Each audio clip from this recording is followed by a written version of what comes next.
guys, welcome to our first episode of Grooves of Influence. My name is Xavier. I'm going to be your host today, and today's guest is Mellad. Do you want to introduce yourself a little bit? Yeah, my name is Mellad Abeid, and I am a Spokane-based guitar player and educator and arranger and producer. I do play a lot of variety of styles, everything from jazz to country to pop to, it could be classical, Irish music. So I do a lot of different things. So the record I chose today, you asked what was the most influential, which is very difficult for me because I play so many different styles. But I went kind of back to my childhood, and this is a record my dad used to play all the time, and it's Van Morrison's A Night in San Francisco, and it's a live record. And the reason I chose it, I do love Van Morrison, and he's a great writer, and he's added tons to our catalog, but I think I chose it mainly because it has a bunch of styles on it that I ultimately ended up, playing as a professional musician when I became an adult. And it's like everything from soul to jazz to, blues and funk. And I think I heard it all the time. And I think it kind of, it inspired me to realize you can do a lot of things kind of in one show almost and make it all feel like it belongs together. I've gone on to, I do a lot of arranging for people and writing for different instruments and all kinds of things. And on that record, it's got classical instruments, there's oboes on it, there's like a really amazing horn section, and then just a shredding rhythm section, keyboards, guitar players. It's such a great band. And I think going back in my memory, hearing that band and listening to that record and just listening to the way they support Van and, the whole package, it just made me realize, like, I think I want to do that. I would love to be in a band that good, who's live and can just be that tight, It definitely stands out. Yeah, it's amazing. It's a Van Morrison record, but I was like, it's crazy in a Van Morrison record that it almost feels like the musicians around him are almost better. Okay, totally. Album, I was just like, man, that organ player, the way he's fitting stuff in is just phenomenal. It's amazing, and the guitar player, I think the guitar player, Ronnie Johnson, I think he was a band leader for those gigs. And he just put together an amazing ensemble. Yeah, the way they support him, and you're right, the way they like fit in, like, I'm not sure how many people are on stage at a time in that show, but like, it's a big band and they all have a space that they know when they can jump in and when they don't, when they just lay out, and they make Van sound amazing. It's so cool. Yeah. I mean, it's incredible. I mean, just the instrumentation stands out. The timing stands out. It almost feels like, when I listened to it, it was like one song. The whole album is one song. And you're so correct in the different styles. There's so many different styles. I was like, is this Latin? It was like, there's a couple of songs, but it all has that same very infectious groove throughout the whole album. And it's pretty interesting how they're able to fit that in, even though the songs are a lot of melodies, right? So it's like you're mixing songs that are different tempos oftentimes, originally recorded, and he's making it his own, but he's making it all connected. I mean, it's a phenomenal album. I have to say, It's really fun listening to it. It's awesome. And yeah, like you say, they're all connected. That is another thing I think that struck me at a young age listening to that record, is like, they just roll from one thing to the next. And I remember, I think I was about 16 when I put my first band together, like with a bunch of my friends from high school. And we had a horn section. We had like three girl vocalists, and we kind of did like a soul band thing. And like, we were only 16. So it was still a good band. But, we would try to do that, is like, we'll just run straight from this tune and the next downbeat is a new tune, and I think listening to that Van record and, many other live records, but it's just a really inspiring thought. Is like, oh, if they could do it, we can probably do it too. We weren't as tight as his band, but dude, I don't know many bands that are. No, that's an amazing record. Listening to it, I'm like, dude, this is like perfect. Like, there's not, for it to be a live album, it doesn't sound like a live album. I mean, what effect do you think it has, it being a live album versus a studio album, for you as, a musician hearing it now? Like, what does that do for you? I love live records. I think for the reason that you are hearing people create this in real space in real time. And like with that record in particular, they recorded it in the early 90s. It was long before you could go in with a computer and line everything up and fix things. And there's tons of microphone bleed. Like, they couldn't go back and fix stuff, and so that like this crazy ensemble like just nailed it on those songs, and they did it for real, and it's not been auto-tuned. That there was an auto-tune when they did that, it's like it's got a little bit of a raw side to it, yet it's so tight. I mean, I think for me, it's just inspiring to know that, people can accomplish that in real time and execute it well. And it doesn't have to be fixed with a computer later, which nowadays, so many things we hear are even AI, like it's not even been played by a human. You know what I mean?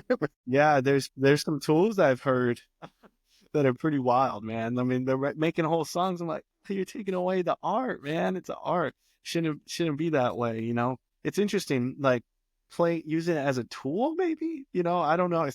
Every musician's gonna have their own perspective, right? Totally. What's yours on it? Like, how do you feel With AI? Yeah, yeah. Well, I mean, it is a great tool, as you say. Like, there are certain things we can do with it now. Like, I mean, if you're trying to build backing tracks quickly, I mean, the darn program, like, you can get it to kind of build stuff for you almost instantaneously. However, like, in doing that, like, I'm basically working myself out of a job to some degree. So I think it's dangerous in that way. I mean, it could be dangerous in that way.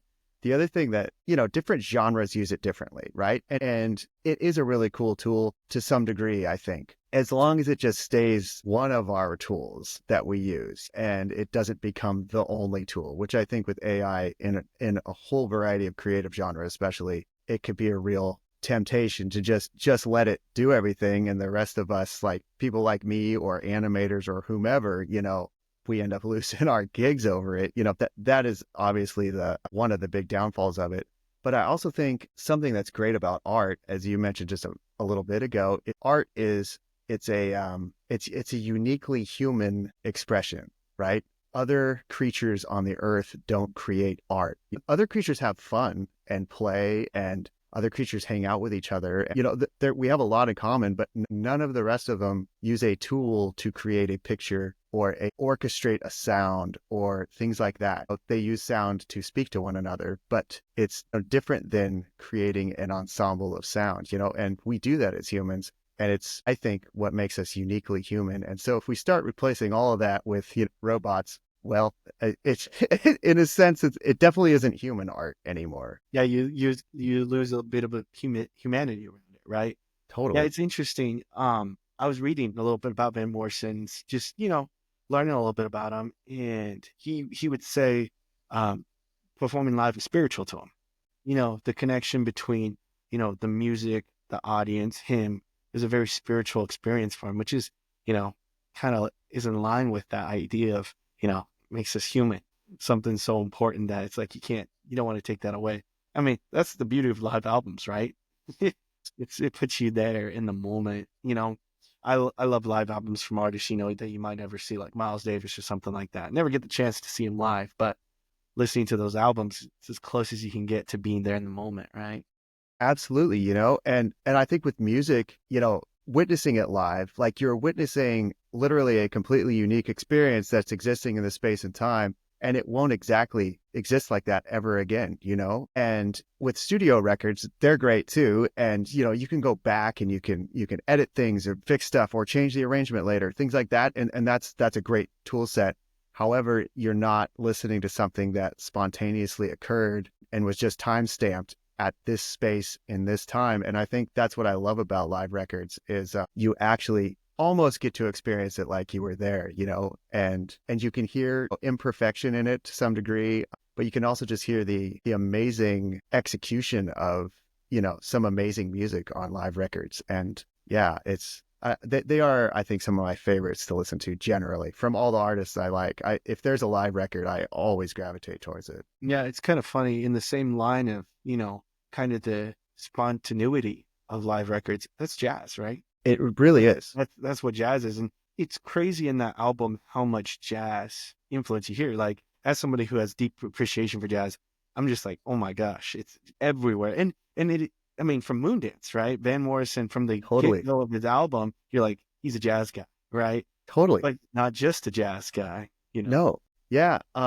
It's great. And like the horn arrangement on that version of Moondance, it sounds like a big band, but then it'll roll from that into, I Forgot That Love Existed, which sounds like just like a really sick grooving pop song, and I think that's what I like about that record is like it all sounds like it belongs together and all the voices sound like they live together, but the music wouldn't necessarily be on the same record if it weren't live. You know what I mean? It's like, oh, no, I was gonna say it's like, there's his poppier side and there's his jazzier side, whatever. But like live, it's like, yeah, you just get it all and it all lives together and it's super cool. Yeah, it's pretty interesting. Can you think of, any songs you put together or like a collection of songs you put together, throughout your recording career where you can kind of see that maybe inadvertently or maybe you purposely were inspired by this album or like kind of the style and what it brings to the table, in that way of combining different elements that typically aren't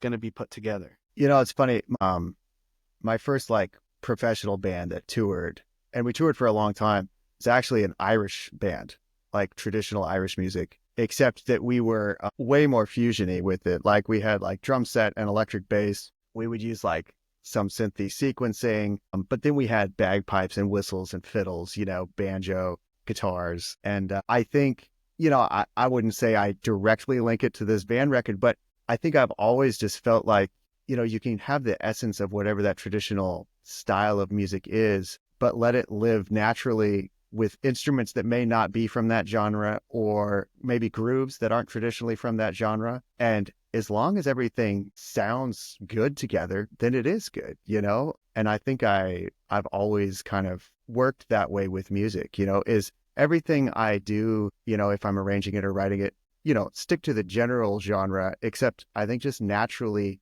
things we listen to, things we absorb, things we played or learned in the past just kind of work their way into what we do. It's even without us knowing it necessarily. Yeah, it's almost unintentional, but it's still within there, it's crazy. Like you'll I don't know if you've experienced it. I'm imagining you have, but like sometimes as a musician, you'll make something and you won't even realize it's something you've heard until you hear that thing again. You're like, oh, that's where I got that from. Like it just sounded right, Totally, and that is always a fine line that we're always being very careful about crossing. It's like, did I just steal that from Ed Sheeran? I mean, he was just in that famous lawsuit over that, right? It's like there's so many things that are so close, especially in popular music where maybe it's way more diatonic and, you're not using a lot of out sounding chords and things like that. We're kind of writing over similar loops or whatever.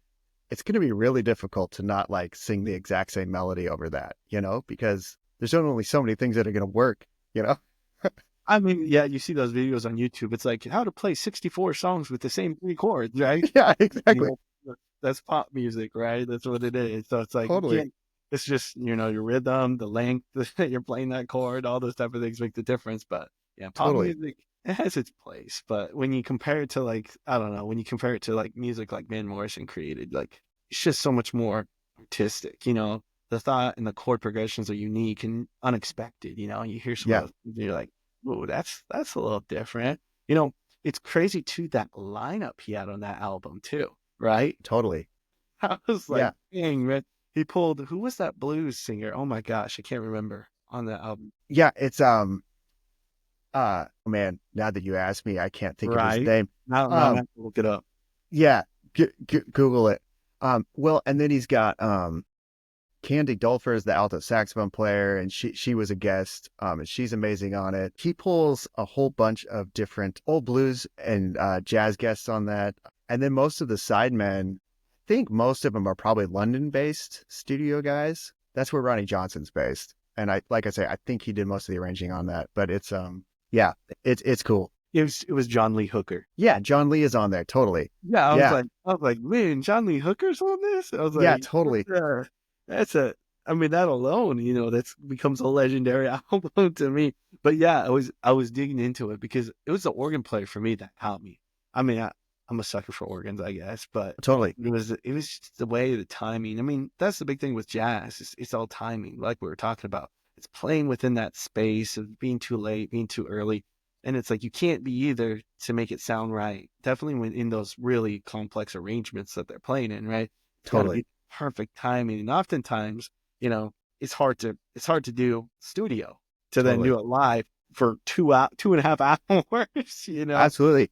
It's impressive. So I looked him up and yeah, he was England based too. They also, and the other thing too is like there was also a piano player the whole time. So it's like he also has to find his space in the midst of two guitar players, a piano player, bass player, and an organ can cover that entire range, And so, yeah, they just have to, I think playing in a bigger band like that, as long as everybody is super on their game and is just listening to each other, you can naturally find those little spaces, and it becomes like a conversation. Even though they're the accompaniment guys, they're still conversing with each other, It's really cool. Yeah, as an arranger, I mean, because you've arranged music, you said, right? So how do you work that in? Like trying to, I imagine there's pieces more complex where you try to replicate a version of that, not directly, but having all those different voices. Like what's your thought process when you're doing something like that? If it's in a more popular kind of genre, and I'm actually going to like write it out for each instrument, I would say if it's live, say, a lot of time what we'll do is, we may actually have a conversation about it, but a lot of times it's just eye contact. Like in verse 1, like I'll just look at the keyboard player and then he's like, okay, I know I do the fills around the vocal in this verse. Verse 2, then the guitar player will do them. And so I think when you're, and that way, like, okay, if there's a gap, if the vocalist is going to leave a space, I get to jump into it because Cole's not gonna, and then the next verse, he knows he gets to jump in that space because I won't, we'll have like a real basic conversation about that. And that helps us to stay out of each other's way. So probably on that record, they had some of that roughed in. But if I'm actually arranging it like in a studio or something, I think I basically approach it the same way. It's like you don't want to hear the same voice answering the vocal the whole song, right? So if you have a variety of instruments, it's nice if for a little while it's a conversation between the lead vocal and the keyboard. And then it's a conversation between the lead vocal and maybe a horn on the next go around or whatever it might be. But it's just something. So there's an interjection of a counter melody of some sort from a different timbre than the main thing we're hearing the whole song is how I kind of approach that. Yeah. So what type of music do you typically arrange? Like what genre? I mean, music's genreless sometimes, but what do you like to do? Locally, I work with a lot of singer-songwriters, and they range from, I would say, everything from like pop to country, rock, folk, that kind of stuff is what we've got a lot of locally. And so, if it's a country thing, I like to try to like lean on a pedal steel player, or maybe it's a mandolin player or fiddle player, something that, an instrument that's more quintessential from that, or I say traditional from that genre, in addition to say an electric guitar or whatever else. But if it's pop, then, I'll kind of choose from the palette of like, you can, maybe if it's soul leaning pop, you can use keyboards, you can maybe use horns, which is cool. I always love it if you can use a horn section. So much fun, and it's always a throwback thing in an excellent way. But if it's like a really poppy thing and we don't want that kind of older sounding instrument lineup, you could say, it's about sequences. It's about using weird, maybe different rhythmic instruments to create some of those subtle call and responses, keyboards, a lot of reverb type sounds, like guitars can do it and you think they're a keyboard, like that kind of thing happens a lot now. And you don't even realize that. It's funny, like with pop music, sometimes I don't even know what instrument is creating like some of those pads. You're like, well, it could be automatically you're like, oh, it must be a keyboard. And you're like, no, actually, I don't think that is. It might be a guitar that they just rolled all the high end off of, and a lot of time it is that, So there's so many things we could do post now with computers that we sometimes don't even know what we're hearing, what instrument we're hearing. Yeah, I mean, it's so vast. Production now is so vast. I feel like it almost has to feel overwhelming. Like you just have so many, it's like a painting with every color you could ever think of. And you're like, okay, where do I start? Totally. Right. It's kind of crazy. I mean, it's interesting talking production because like listening to that live album, I thought the production was phenomenal. Like, it had enough crowd to still feel fun, Totally. But it didn't take away from, the actual, the music, which, you sometimes listen to some live albums and you're like, dang, it was a little rough recording. From being in music, how do you achieve production like that? Like, how do they do that? Do you have any idea? I don't know. That one sounds expensive to me. I mean, there's an incredible clarity in it too. Part of that could be when they mastered it too. But I think I would be curious. I wish I could have seen what it looked like. Like, yeah, like maybe they may have isolated things on that stage. Like it might have looked a little funny from the audience. Like I bet there were probably some, there might have been plexiglass around the drums, probably around the horn section. They might have done some of that to create less bleed, because it doesn't sound muddy. Some live records will get that mud because there's just so much bleed going from one instrument into this, another instrument's mic, and then you can't control their levels as well and all that kind of stuff, or the EQ as well. But I bet that had a lot of separation around amps and drums and probably horns in order to make it as clean as it turned out to be. But yeah, I don't know. I would have loved to have been a fly on the wall on that, though. Oh my gosh, me too. If I could have been in that audience, man, that would have been something else. Yeah, it was crazy. When you talk about that clarity, I was thinking of the last song. I think it's the last song. It's the variation of Sam Cooke, You Send Me. It's like In the Garden and then Sam Cooke, You Send Me together. Yeah, totally. In that melody. And it's crazy because they're grooving, and then that guy's vocals come in like super high, kind of a high pitch, Sam Cooke, Totally. And I'm like, ooh, that was special, dude. It just kind of floats in there, Totally. And it's crazy because the groove doesn't change all that much, like a little bit, but not that much. And it's like, put those together. It's fun. I know. And I would have loved to have been a fly on the wall in that session too, to like figure out when they're actually like, conceptualizing the whole thing. Is like, how did they come up with some of those mashups? Like, did Van think of it? Like, did Robbie who thought of it? Like, but it totally works. It's genius. But like, I wonder, or did like he just start singing that song and then they just went with it? I mean, they would have done it in a rehearsal, but maybe that's how it happened. I don't know. What's cool about it is on the record, I mean, it's so tight. Like, obviously people knew he was going to go there, but it sounds totally spontaneous. Mm-hmm. That's a great way to describe it. Yeah, spontaneous. I mean, the whole album does sound like you're chilling on the porch with some guys just jamming. Like, yeah, that's kind of how it feels, overall the feel. It's not like it's so well put together, but at the same time, it doesn't feel overly produced. It doesn't feel overly perfect. Like, it still has that rawness of music that you kind of look for, authentic, it's an authentic sounding, album, but at the same time, it's so well done, it's kind of hard to find that balance, as a musician. Like, how do you find that balance? I don't know. They sound well rehearsed. I think they rehearsed probably a lot because they knew they were going to record it. You know what I mean? But then it's still live and you've got, I don't know, 14 people on that stage, and something's going to at some point go mildly sideways and everybody, has to be ready and catch it, and there's a little bit of that on that record, which gives it that spontaneous feel, Plus, I think the majority of those solos were probably improvised. I'm sure the oboe parts were all written, but like I think all the sax solos, guitar solos, all that's definitely improvised, which that always feels exciting because the drummer is going to respond differently to an improvised solo each time. Everybody will respond differently because that soloist is placing those notes in a different spot than they would have done the night before. So that gives it that, I think, that more spontaneous feel. Yeah, and I've been lucky enough to see you improvise. Yeah, totally. Yeah. So what is your thought process when you're doing something? I would say it depends partly on the gig, like the genre I'm playing in. But generally, I guess, regardless of genre, if I'm improvising, I'm trying to like often hum something in my head. Maybe I'm quoting the melody of the tune, or maybe I'm coming up with something completely new. Like if it's jazz, more traditional jazz, I think you can improvise something that is not from the tune at all. You know what I mean? And that's more that genre. It's like, we've heard the melody, you played it at the beginning, so now we want to hear something else, And so your solo is often not as drawn from the melody. But in popular music, not that jazz isn't popular, pop music rather, oftentimes we actually want it to associate with that melody more. So if I'm soloing over a pop song, I may quote the melody a little bit in the solo. Even though I'm improvising, I'll maybe try to outline that just to make it tie in more with the bigger picture of the tune. So it doesn't sound like it's completely come out of left field. You know what I mean? Yeah, you don't want a drastic shift. Definitely. Yeah. Like some of the more smooth, just I'll describe it in my head, smooth sounding music that's kind of just like easier listening to. You don't want a drastic. Yeah, totally.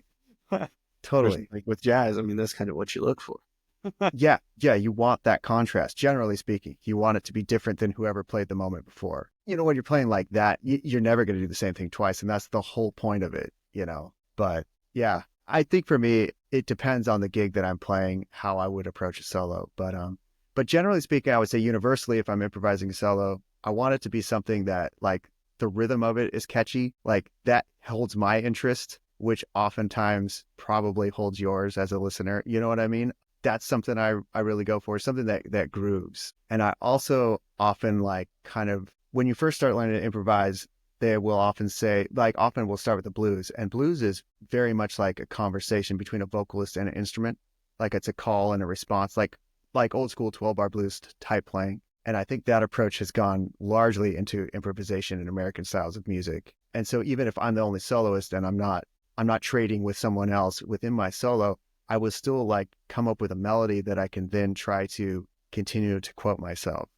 And one of my favorite, probably my favorite guitar player is Derek Trucks. And he's a slide player, and like I don't play slide like Derek. Nope, nobody plays slide like Derek. And it's almost like sometimes you hear him and you're inspired to try, and then other times you hear him and you're just like, I'm just not even gonna try.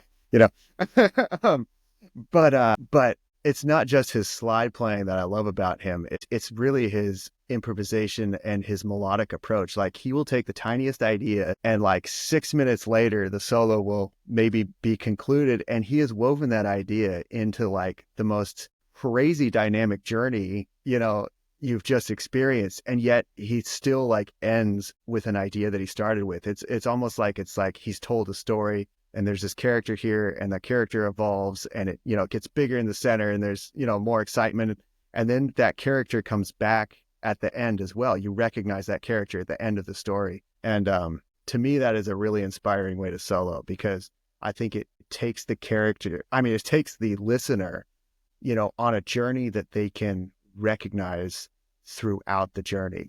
Like they still know who they're associating with through that journey, which is super cool. And it doesn't feel totally random or like you can't understand what they're talking about. And I think he's a master at that.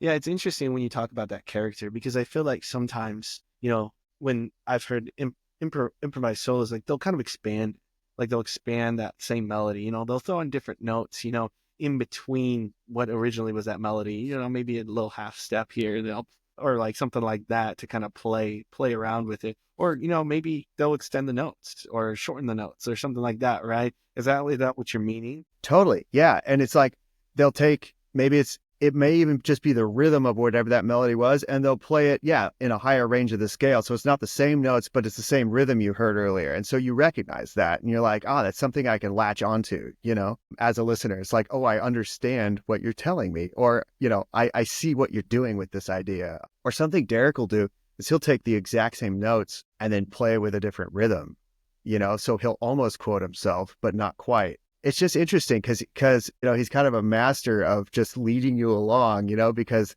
you think you know what he's going to say, and he almost says it, but then he doesn't quite. And so then you wonder what he's going to say next, and it's just very exciting to listen to a soloist like that. And he can do it when it's slow. He can do it when it's fast, like that kind of thing. He's just great at it, regardless of what the tune is that he's playing over. Yeah, and that album, man, that Van Morrison album, it's full of those, full of songs. Oh, totally. Yeah. You got so many to choose from. I know. We're talking about that. It's pretty incredible. So definitely recommend everyone listening to it. Totally. It's definitely worth the listen. Just to, overall just hear great musicianship. Yeah. All around. Like I said, it's funny when Van Morrison is like the worst person in the band. Right. A legendary singer-songwriter's like, yeah, he's good, but these guys around him, man, totally, they're making the music, Totally. Yeah. It's cool. I think so many, star singers, or really star whatever instrumentalists, but oftentimes partly why they sound so amazing is because all those guys, dressed in black that are in the dim lit, part of the stage behind them, they're making them sound so good. Because they are so good, they're so good at staying out of that singer's way, say, that you kind of don't even notice that those musicians are there. But if they were overplaying, you'd be like, well, I can't hear the words. It's the skill set of a band like that, or really any backing musician. It's all about making your vocalist sound as good as they possibly can, and learning that skill set about, it's not really about you at all when you're backing up a singer like Van Morrison or somebody like that. It's about that singer. And so you just learn how to like texture around them to like create this support scene behind them, and they sound epic, even though everyone behind them is capable of like shredding your face off on their instrument. They just choose to do that only at the opportune moment, which is impressive for a moment, but then they go right back to making that singer be the full center of attention. And I think that record is a great example of that. Well, you would know best, man. I've seen you do it, when playing jazz. I mean, that's the name of the game when we're talking jazz, right? Totally. Yeah, it's awesome. Yeah. Well, I'm just about out of time here, man. And I want to let everybody know, if they want to listen to, some of your music, hear what you have, hear what you're making, what you got coming up. We'd love to give you the spotlight, man. Perfect. Yeah. Follow me on Instagram. My name is hard to spell. Mellad Abeid. I am terrible at posting, but sometimes I do post. But like if we're talking immediate, look for Kaitlyn Wiens. She's gigging a lot in the near future. She's a jazzy side of pop singer. Her band is really fun. She's playing Zola. She plays Zola at least once a month, so check their schedule. I play every second Thursday at the jazz club Emma Ruse with Heather Vila and Vila Blues and Jazz, and that's more traditional jazz. That's a really fun group. And then I'm often playing for either Luke Jackson, he's a country singer, or Justin James Band, also a country singer. I play a lot with both of those guys whenever they're touring around. So if you keep your eye on those artists, you'll usually find me there. The other crazy project that I'm doing is I'm writing and arranging all this music for a flamenco show that will be happening January 10th. It's Friday night at the Myrtle Wilson Performing Arts Center here at Gonzaga University. And it's going to have an amazing traditional flamenco vocalist and traditional flamenco guitarist. And then I've written and arranged cello, viola, violin parts, and a 6-part choir, percussion, and it's to support a flamenco dance performance. So there'll be a lot of dancers on stage and all these musicians. And so that's completely different than everything we've been discussing, but that should be pretty cool. So January 10th at Myrtle Wilson Performing Arts Center at Gonzaga, it'll be like a classical music meets flamenco, music and dance extravaganza. So check that one out if you want to see something different. That sounds amazing, man. I would Yeah. definitely have to check that out. That's awesome. I'm not surprised you go that route with, all the genres you play. So it makes sense. Why stop, right? Why stop? Yeah, exactly. Sure. Yeah. I've heard flamenco. Sure. Let's dive into that a little bit. Yeah, we'll just dive in. Awesome, man. Well, thank you so much for your time. We appreciate it. Hope you have a great night, man. You as well. Thanks for having me on. Thank you. See you.